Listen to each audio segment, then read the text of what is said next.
Gold winner அம்மாக்களின் நம்பிக்கை. விஜய் தன்னோட முதல் மாநாட்டில் பேச தொடங்குறாரு. அதில் ஆட்சியிலும் பங்கு அதிகாரத்திலும் பங்கு அப்படின்ற முழக்கத்தை முன் வச்சு பேசுகிறாரு. இதுவரைக்கும் எந்த கூட்டணியுமே அமையலை அப்படின்னு சொல்கிறாங்க. இந்த சூழலில் இப்போ ஒரு புது தகவல் பிஜேபியோட இணங்கி போக போகிறாரு, அவரோட அலைன்ஸ் வைக்க போகிறாங்க அப்படின்ற மாதிரிலாம் சொல்லப்பட்டுட்டு இருக்கு. இது இப்போ என்ன நடந்துட்டு இருக்கு? திரு கோட்டீஸ்வரன், உங்கள்கிட்ட இருந்து ஆரம்பிக்கலாம். விஜய் அவர்களை பொறுத்தவரைலாம் அவர் பேச்சு அவரே கேட்க மாட்டார். இன்னும் ஒரு 3 நாள் தான் இருக்குது தேர்தல் முடியறதுக்கு. யார் பேச்சு கேட்பாரா இல்லை அவராக எதனா சொல்லுவாரான்னு தெரியல. எல்லாம் யூகத்தின் அடிப்படையில் போகுது. 3 மணிக்கு இன்றைக்கி டெல்லி போகிறாரு, ஃப்ளைட்டில் போகிறாருன்னு அவ்வளோதான் தகவல். ஆனால் ஆந்திராவிலேருந்து பேசுகிறாங்க, ஹைதராபாத் வழியாக பேசுகிறாங்க, டெல்லியிலேருந்து பேசுகிறாங்கன்ற மாதிரி சொல்கிறாங்க. பாஜக அழுத்தம் கொடுக்குதுன்னு கூட சொல்கிறாங்க. அதில் எனக்கு ஒரு சின்ன கருத்து வேறுபாடு. பாரதிய ஜனதா கட்சி அழுத்தம் கொடுக்குதோ இல்லையோ, விஜய் அவர்களுக்கு ஒரு தேவை இருக்குது. விஜயால் தனித்து 214 தொகுதியில் வேட்பாளர் போடுறது சிக்கல். அவருக்கு அந்தளவுக்கு இன்ஃப்ராஸ்ட்ரக்சரோ இல்லை கட்சி கட்டமைப்போ பணபலம் அதெல்லாம் இல்லை. ஆனால் அவர் ஒரு மாயையில் இது பண்ணிகிட்டு இருந்தார். அது இப்போ தான் அந்த ரியாலிட்டி ஸ்ட்ரைக் ஆகவே என்ன பண்ணுறதுன்னு தெரியாமல் இருக்கார். ஆனால் வெளியில் பேசுபொருள், வெளியில் சொல்லப்படுறது எல்லாமே பாஜக அழைக்குது.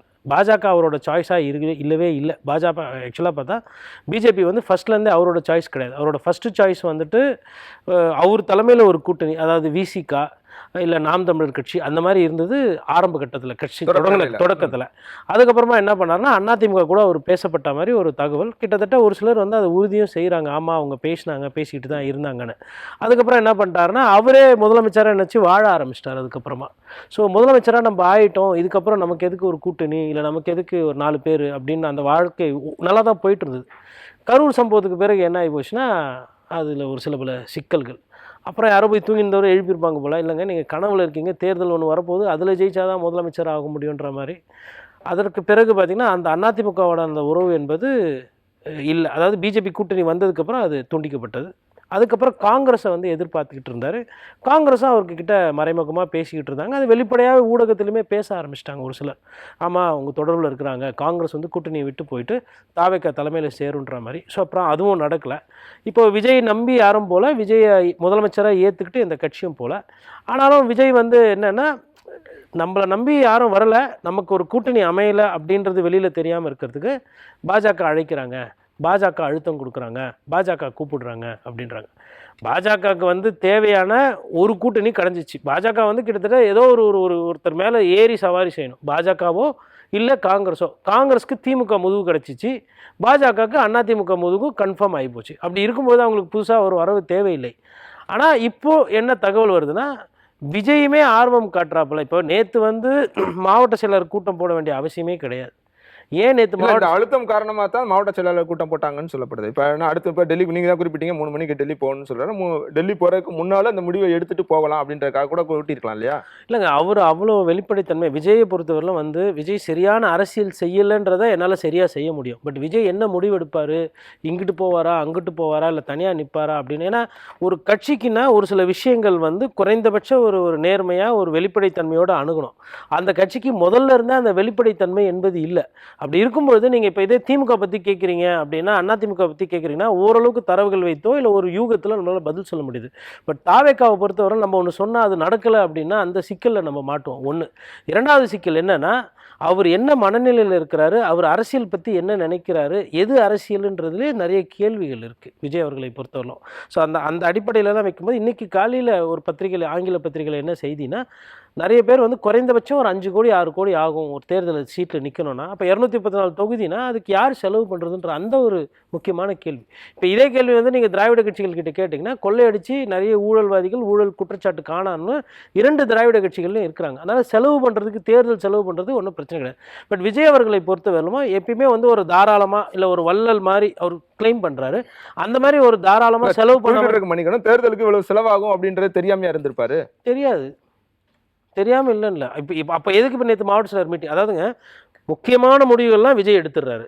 ஆனால் கூட்டணி அதை விட ரொம்ப முக்கியம். ஏன்னா ஒரு கட்சியினுடைய வெற்றி தோல்வி அதுதான் தீர்மானிக்க போடுது. கட்சியினுடைய தொலைநோக்கு பார்வைக்கு என்ன திட்டமிடுதலையும் அவங்க எடுப்பாங்க. இப்போ இன்றைக்கி கூட்டணி போயிட்டாங்கன்னா இனிமேல் கூட்டணி போகலாம், இல்லை அவங்க தலைமையில் யாருன்னா கூட்டணி ஏற்றுட்டு வரலாம். அந்த ஒரு முடிவை மாவட்ட செயலர்கள் சொல்கிறதெல்லாம் விஜய் கேட்டுருவார் அப்படின்றது எனக்கு கொஞ்சம் நகைச்சுவையாக இருக்குது.